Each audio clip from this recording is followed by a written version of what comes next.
Here's Chris Hayes last night talking to Representative Charlie Dent. Now, Charlie Dent has been on the show, Hayes' show, for the past year, because he was like the reasonable Republican, one of the few sort of Republicans who was sort of holding out. And I think what Hayes wanted to do was sort of track this guy to see where he was going in terms of Trump, because he was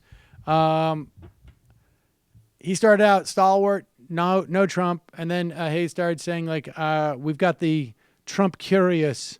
We're observing your Trump curious quotient. And now we get a sense of what the principled Republicans, the moderate Republican. And this guy could have been the last moderate Republican, maybe. I don't think he's really moderate, but. And here he is talking about how he's going to stand up for his principles against Donald Trump. He's not going to be intimidated by Donald Trump. Oh, wait, no, that's not what he says. Sir, Chris. Excellent. How are you? I'm good. It's good to have you on. I guess my first question is, are you going to allow Donald Trump to dominate you?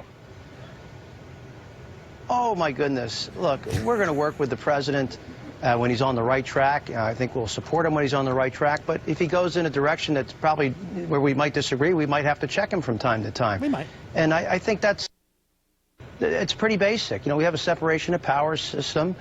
Congress, we're not a bunch of potted plants.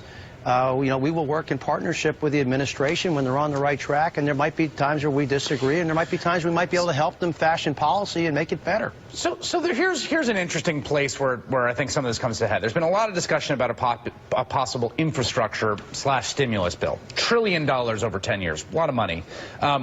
Your colleagues in the House sort of famously threatened both a default on the U.S. government's debt and also a shutdown over the national debt and its size. That was the putative reason.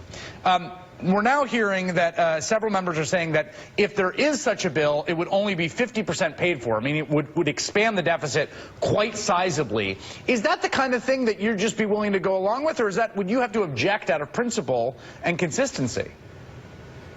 Well, I do support the need for an infrastructure bill. I think it's important, but I also believe we should pay for it substantially. And I'm prepared to, make some serious suggestions about sustainable forms of revenue. The President-elect Donald Trump has talked about tax credits and public-private partnerships, which I think are valuable. In other words, we have this Freedom Caucus that has been saying for years everything must be a pay-for. You cannot spend. You cannot even cut taxes unless you get the money from somewhere else. Everything must be paid for 8 years through tremendous recession at a time where government spending is most important. Most important. They were pushing these austerity policies, and now these true conservatives, sort of.